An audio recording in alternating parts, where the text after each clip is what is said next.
This was the day I lost both my hands. On this June day in 1944, someone else's fingers were writing down my words in my diary. But there just weren't any words for many of the things I thought of. I had a lot of time for thinking. I had all day and more of the night than anyone knew. Easy thinking at first. Like remembering a kid's party where they tied my hands behind my back and made me take a bite out of an apple hanging by a string. I thought of the time in the meat market where I worked before the war, when I sliced the tip of my right middle finger and had to get along with my left hand for a week. Just the tip of one finger, yet I was 50% helpless. How would it be now with stumps instead of fingers, palms and wrists? How would it be when I couldn't even handle a cigarette by myself? Then I began to remember stories from civilian days of armless men who learned to paint good pictures with the brushes held between the toes. And back home, I'd heard of a woman who knitted sweaters for the Red Cross with her feet. That wasn't much of a comfort. It was clever, and it was okay if someone's ambition were to paint portraits or knit sweaters with his feet. But it wasn't what I wanted. With the help of my neighbors, I could get by. I found that out early and felt better for it. But I didn't want to go through life dependent on others. Most of us in the ward felt that way. Days, we'd kid each other and have plenty of laughs, but after lights out, I wasn't the only one who'd stare into the dark, thinking. I still thought of that kid's game with the apple on the string. Rip, who fixed it up for me to smoke, probably thought of other things, like walking across a frozen lake on stilts. He'd lost both feet at Anzio.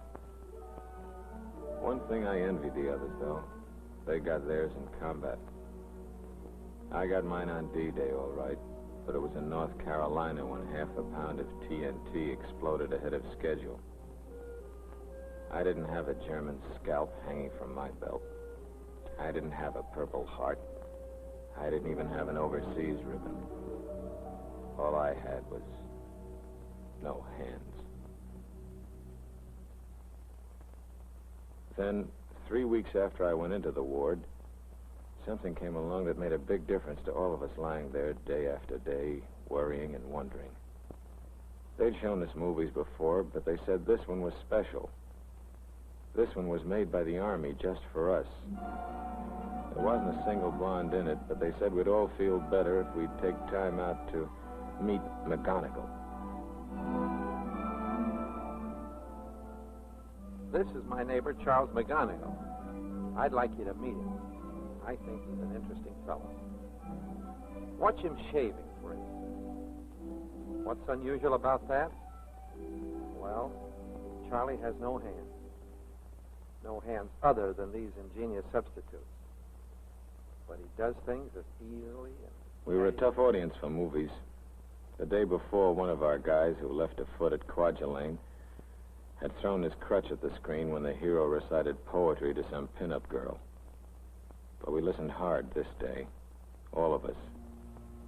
Johnny with one leg, Buck one leg.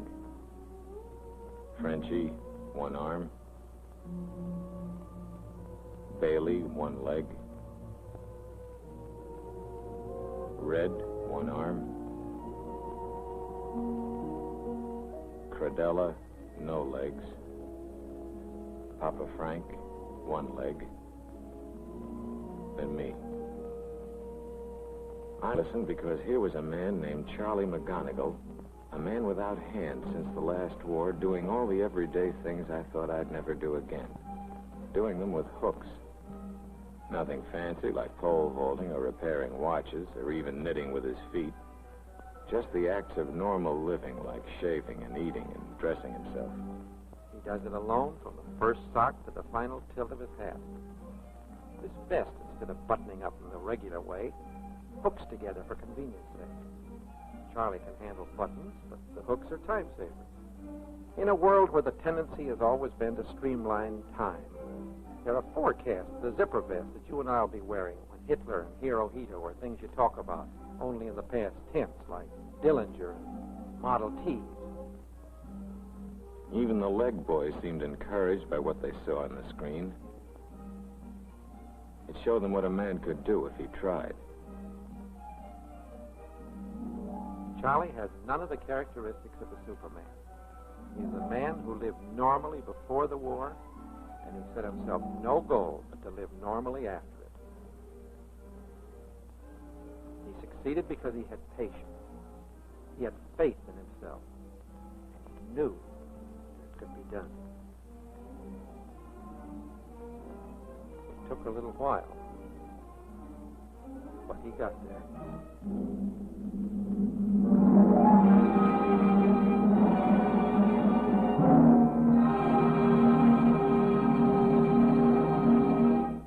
Right then I knew I could get there, too. Perhaps even a little faster than McGonigal. After seeing the picture, for the first time I really put something into the daily calisthenics. I didn't just fan the air with my arms anymore. I worked out as though I had a date to play in the Rose Bowl on New Year's Day. Actually, it was going to be a bigger show than the Rose Bowl. The date I had was with McGonigal's way of living. Place, the normal world. Time, that was a big question mark.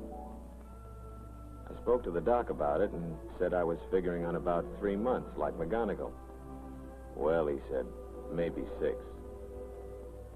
If I'd said 6 months, he'd probably have said maybe 9. That's the way they were in the hospital, cautious. They didn't want to build us up to a letdown. The doc told me to begin toning up in what we called the workshop, which was less of a mouthful than the orthopedic occupational therapy shop. With the cuff attachment, things became easier right away. I wrote the words, "Dear Mother," again. I hadn't done that since June the 5th, 5 weeks before. The writing wasn't as pretty as it used to be, but it could be read, and it was my own. I discovered that I owed a great debt to the man who invented the typewriter, and to the nurses who were patient when I got the keys into a traffic jam. Ping pong helped limber up my arms and shoulders. I couldn't reach the ones on the far outside, but my control was good, and I won more games than I lost.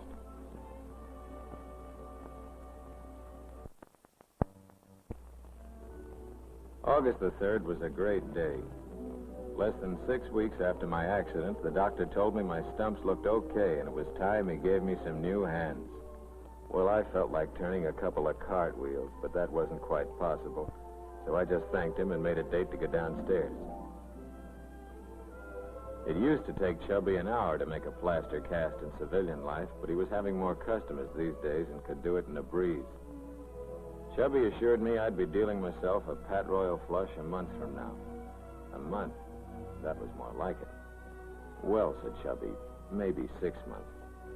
Everyone was playing it cozy. There was nothing left to chance with the plastic forearms called buckets.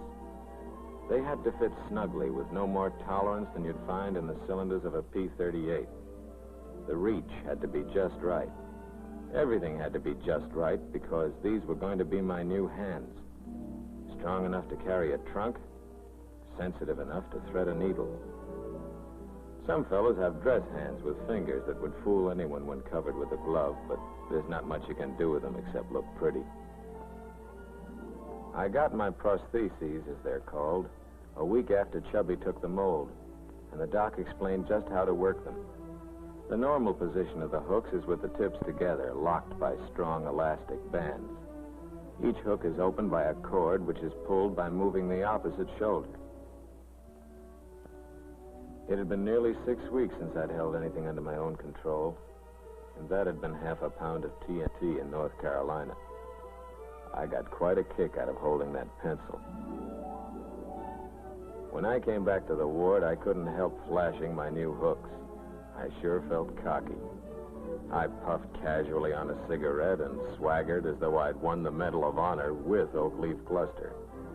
I wanted to drink a toast to the world with my own new hands, even if it had to be milk. Boy, was I riding high. No straw for me. It was like catching one in the belly.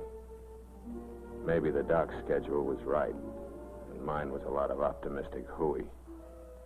Instead of trying to run before I could crawl, I started off from scratch, practicing every chance I got. I had to keep adjusting the hooks to find out the best angle and tension for different jobs. I had to develop new muscles and a whole new sense in place of the sense of touch that I'd lost. For instance, it seemed unnatural to have to move my left shoulder if I wanted to do something with my right hand. I began to think of it as a sort of remote control, like looking in a submarine periscope to see something up on top. After a few days and nights, it came more easily, but I wouldn't be satisfied until I could do it automatically without having to tell myself, left hand, right shoulder, right hand, left shoulder, every time I took a pencil or a box of matches. It was slow, dull work, and it was hard. There's no sense pretending it wasn't. But one thing I knew, it wouldn't do any good to cry over a bottle of spilt milk.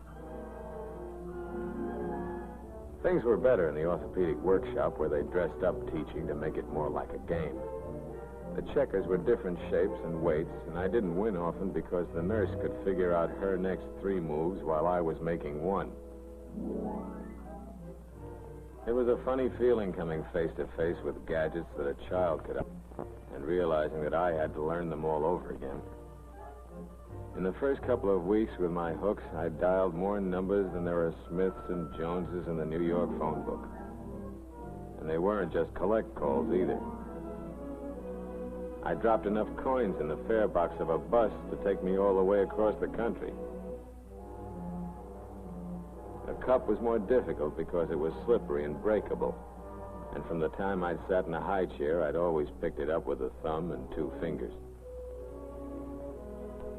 Every time I handled a glass, I thought of a certain bottle of milk, and that saved the War Department plenty of petty cash for breakage. Maybe it wasn't the most exciting work in the world, but they'd rigged it up for our benefit, and every hour a man spent practicing brought him just that much closer to home, which was what the hospital wanted for us.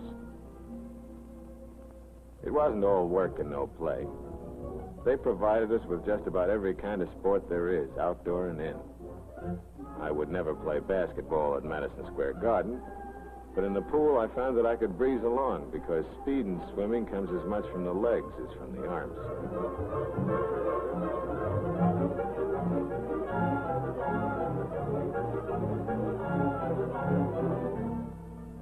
Most of us had jalopies in the garage back home.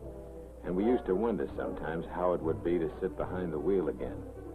They had a practice car for us, and I soon found out I wasn't going to have to be a backseat driver all my life. Though there was one time I wished I had a chauffeur.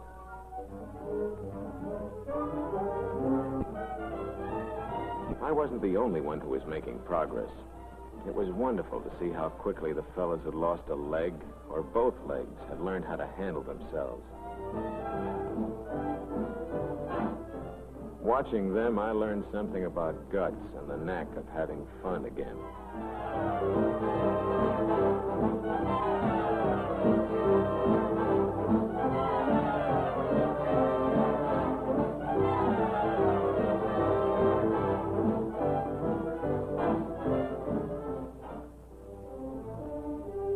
December the 6th, exactly 3 months after I lost my hands, I got a furlough. I was going home for the first time in a long while. I was way ahead of the doc's schedule, and it felt great.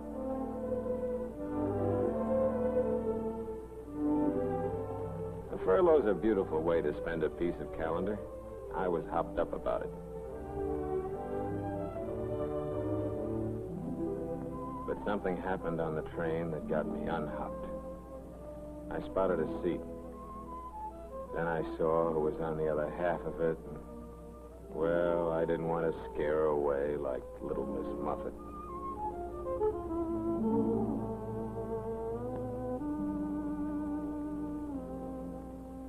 So I sat there thinking of how I would have done it if I had met a girl like that when I still had my hands. I'd have had a conversation going in 2 seconds flat. Tough traveling nowadays, I'd have said. If that hadn't worked, I'd have talked about the weather, which works when nothing else does. And then I'd offer a cigarette. If she took it, I could see whether she wore a wedding ring or not. Though somehow I was sure she didn't. I'd have asked her where she was going, and wherever it was, I'd have said I was going there, too. And what's more, I'd have gone there, whatever was written on my furlough papers. But there I was, sitting across the way, scared that it would scare her to see my hooks. I thought about the dress hands that looked natural, covered with gloves. I thought, is this the way it's going to be with me from now on? And I thought about the weather. That's what I thought for 20 miles of track, or maybe 30.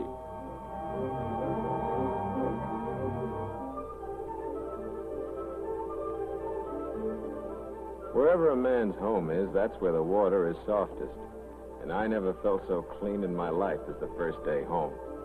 It was easy to work up a lather with the sponge gadget Fred Selby next door whipped up in less than half an hour. I had 3 showers that one day. Nothing had changed at home. The grass was in pretty bad shape because Mother wasn't husky enough for the lawnmower, and there aren't many men left in our neighborhood since the war. But I took care of it the first afternoon. Everything else was the same. I don't know how they managed all the food. They must have been saving up points for weeks. By the second day, I wondered if I'd have difficulty fastening my belt. Not because of my hooks, but because of those meals.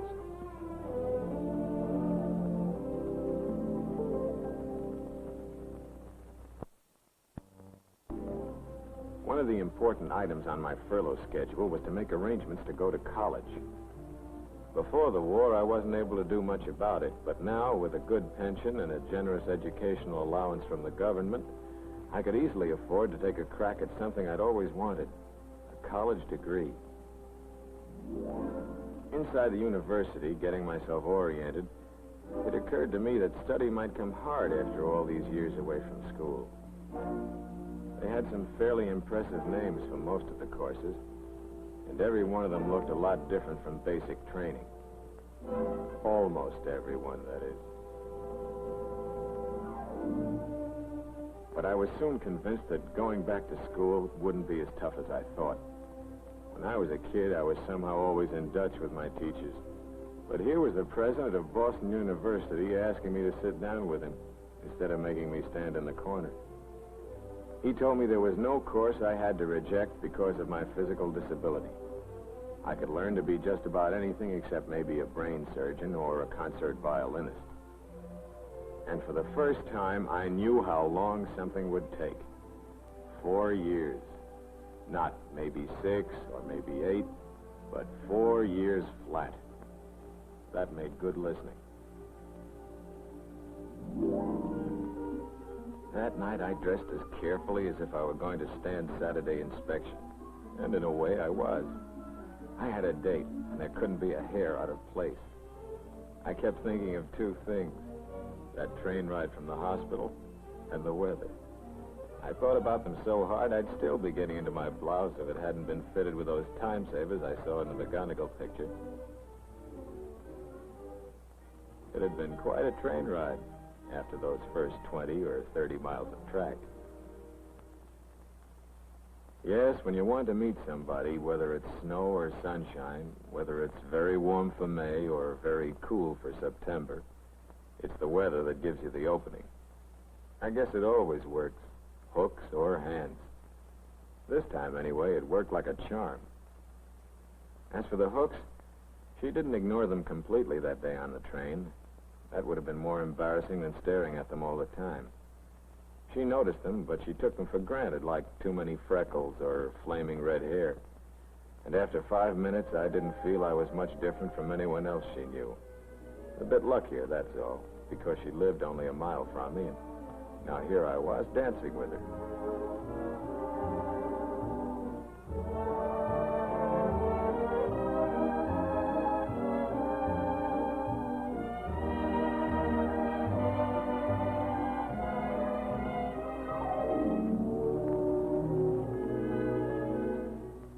I had a swell furlough. I saw all my old friends and made lots of new ones. The only girl who turned away when she saw me was Peggy someone, I forget her name. And she'd been doing that ever since we were 12 when I put gum in her inkwell at school, so I almost liked her for not changing. It certainly was good to know that I hadn't lost my touch.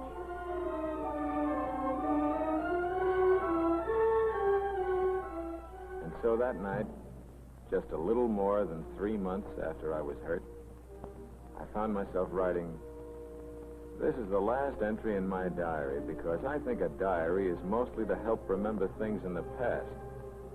Right now, I'm more interested in the future, and I'm really looking forward to the next 45 years of my life. Or, as the doc would probably say, maybe 80.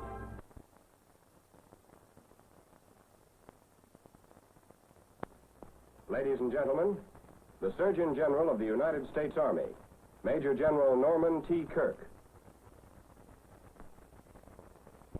The picture that you have just seen is the story of one man's fight to regain his place in society.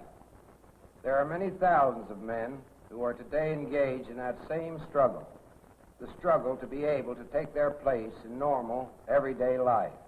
They are the men who fought and won your war. We must make certain that they win their fight for equality and opportunity. They are the men who lived normally before the war and whose one desire is to live normally now. Without your help, they cannot possibly succeed. For regardless of how much patience, faith, and sheer courage they may have, they must also have the equipment, the hospitals, the nurses, and the doctors. This will take money. Tremendous sums of money. Money that you can furnish by buying and holding bonds. Your bonds represent the best investment in the world. Your share in America. They will give our wounded fighting men the opportunity to win the struggle they are making to live as normal men once again.